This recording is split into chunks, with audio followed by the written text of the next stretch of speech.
We are very lucky to have Assemblymember Perea with us. And so I think we might, if it's okay with the Assemblymember, have him come up and give us a few more comments about the bill that he passed last year, Assembly Bill 327, which is really the foundation for a lot of the work that we are discussing today and really incenting. And so, again, we're very honored to have Assemblymember Perea. If you can come up and give a few words. So thank you so much.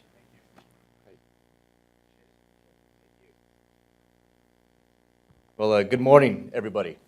I'll try to keep my comments tight so I can do maybe a question or two. And now that I know that I'm standing between you and the coffee break, I'll try to be real precise here on my comments. First, again, thank you for having me today. I appreciate the opportunity to discuss AB 327 and implementation, but also some issues that we see going forward as it relates to 327. Let me first acknowledge all the various stakeholders and stakeholder groups that are in this room who are involved in making AB 327 such a success. I think that certainly as in any bill, there are things for people to like and to not like.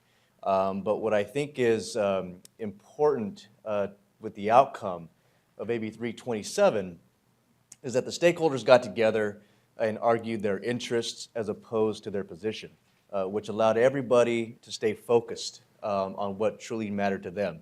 Now, certainly there were parts of that bill that stakeholders didn't like, but there were a lot of things in there that they did like, depending on your point of view in the energy space. And so I just want to thank everybody who was involved in that and their associations who were involved in making AB 327 successful, and now as we talk about implementation. So a lot of the focus of AB 327 implementation so far has been on NEM as well as the rate reform components. And so I won't get too deep into that today, but what I will discuss, which I think is more relevant to today, is the focus on the DRPs, or the Distribution Resource Plan proposals. As you all know, by July 1st, 2015, IOUs will need to submit their DRPs to the PUC to begin a long-term strategy for making investments to better integrate the growing use of distributed energy resources on our grid. Let me acknowledge the work that has been done by the More Than Smart Conference. I was on a plane on Sunday flying back from Florida, and I read your framework, and was really pleased to see many of the components within that framework. In fact, I'm not sure how you're using this, but I certainly hope that the PUC and others that are involved in implementing this portion of AB 327 will use this framework as a guide to getting their work done. I thought it was very useful, especially the piece on process, which I thought in particular using the multi-stakeholder scenario, which is what we did in crafting the legislation, but also a process that centered around scenario-driven planning, I thought made a lot of sense. So today, IOUs are making grid investments to the tune of about $6 billion. But without DRPs, how will we know if these investments are going to sustain a future that could heavily rely on distributed energy? We know DRPs are important because they enable greater long-term energy reliability and smarter, more efficient grid planning for the future. I see DRPs as an important piece for the PUC, the legislature, as well as local governments to help generate new ideas of how we do make our grid smarter. In fact, I see DRPs as the roadmap for helping the legislature and the regulators do their work. DRPs will give us more focused plans so that our planning future energy infrastructure will become easier for local governments. Benefits of different technologies will become more measurable for differing areas throughout the state. More innovative and flexible technologies will be readily available and easier to utilize for residential and business customers. And new technologies will have the ability to become more mainstream and affordable, creating the path for a cleaner, more efficient, and environmentally friendly energy future. And most importantly, DRPs will help make the grid smarter. But there are a couple of issues that I see that the legislature will be engaged in next year that will be important for DRPs, but I think important overall for our energy future. I think the first issue that the legislature will be discussing is the issue of storage. How do we create storage so that it's more affordable, so that the everyday family can benefit from the solar that's currently sitting on their rooftop? I think there's a lot of concern out there, and I think rightly so, that there will be, and there is, a lot of overgeneration, and that most people are not at home when their solar energy systems are generating their peak power. So the question is, how do we harness that power during the day so when they are gone at work and they come home, they can flip on their switch and use the power that they've been generating all day? I think that the legislature will be looking at ways to expand subsidies. I know that last year we expanded subsidies through the Self-Generation Incentive Program. We are already looking at opportunities to either expand that or look at other revenue sources to allow more single-family homes to take advantage of storage. An issue that I heard that was briefly touched on is expanding RPS. What does the future of RPS look like in the state of California? I think we would all agree that we need to do more. The question is how, what does it look like?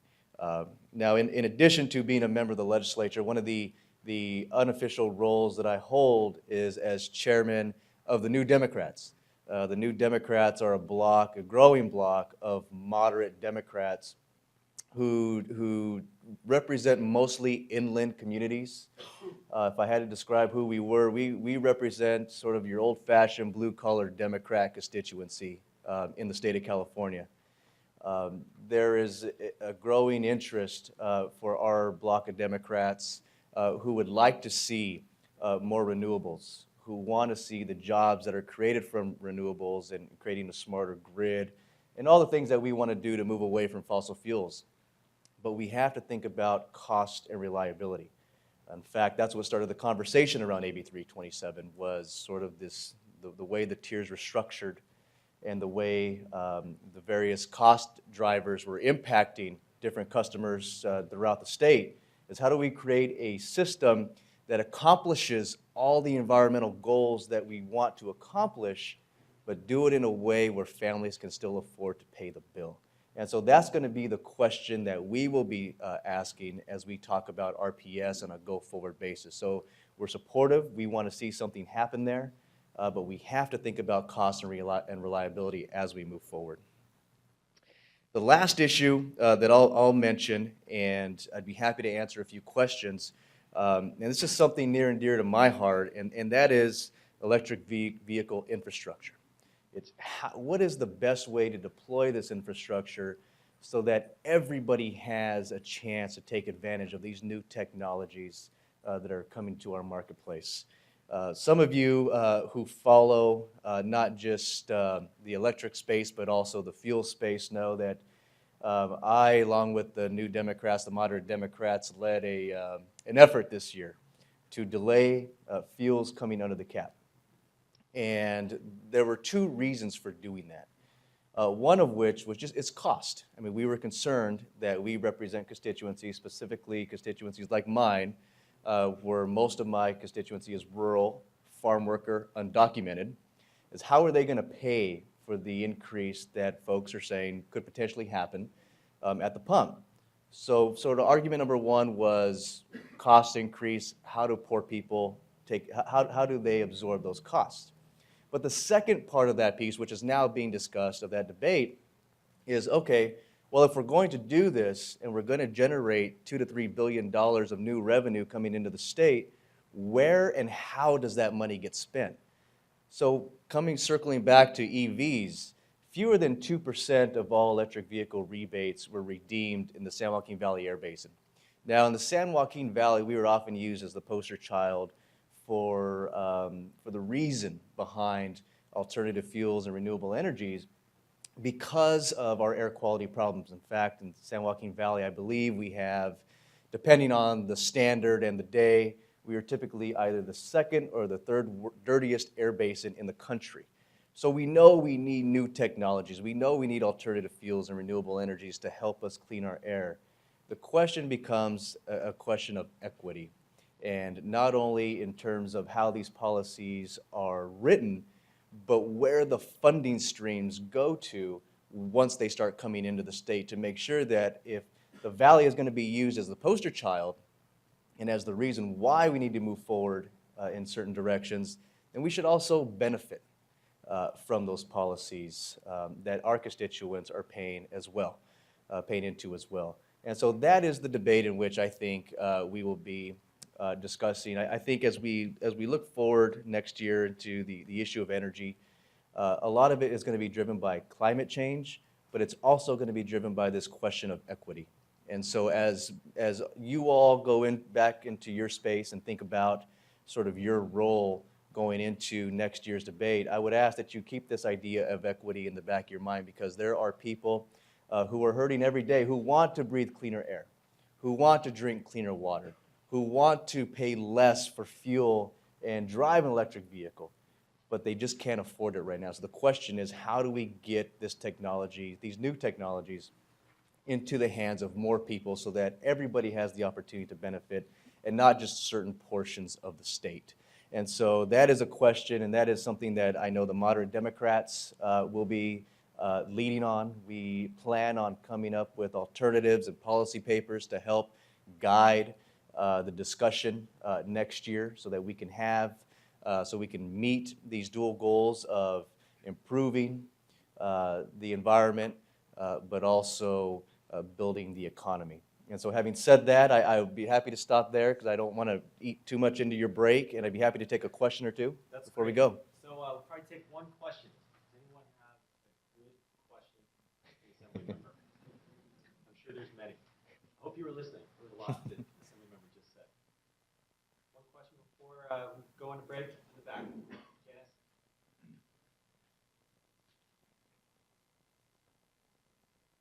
Hi, Janison from the California Energy Storage Alliance. Just wanted to thank you for all your great work to date, and wondering if you could elaborate a little further about this thought of expanding subsidies for storage. Sure. Well, number one, I think we have to do it, and I think we should be aggressive. And I think we should be aggressive because we have to figure out a way to make storage affordable for your everyday family. Especially if we want to increase the number of electric vehicles that are on the road. We want to make sure that our homes are ready to support this new infrastructure. The question is always sort of, where do you get the money? And so that's always the problem. And I think one area in which is ripe for debate is that in cap and trade dollars. I think that as we look at the future of cap and trade funds, I think we need to be smart with how we invest those dollars. I think we need to be very strategic. I'm not saying that we haven't been, but I think we need to be a little bit more focused on where those funds, where we will get the best bang for our buck, and what we really want to prioritize. And I think storage is one of those areas which I think is worthy of a debate to be included in greater levels in terms of subsidies through the cap and trade program. And so I think that's one area in which we can look. Outside of that, I'm not sure. I mean, I think if we're looking at a new RPS bill next year, I think it's going to have to be much like AB 327 in that it's going to have to be comprehensive. There are going to be, I think there will have to be many needs addressed, not just RPS, but RPS will be one of several needs that will be met in sort of a more comprehensive look at going into the future. When I started on AB 327, I actually started the year before, and at that point, I was only pushing the customer charge. And while we got it over to the Senate, and we were unable to get it off the Senate floor, or in fact, we were unable to get it out of Senate appropriations, the conversation at that time was, we understand the need for a customer charge. We don't necessarily disagree with it, but it can't just be one piece. We really need to look at it from a comprehensive look to make sure that we're bringing all stakeholders to the table, so that we can have multiple needs addressed through one effort. And I think RPS is going to have to be that same approach, and I think storage is going to be a big piece of that. Great. Get a round of applause. Great. Thank you all very much for the time.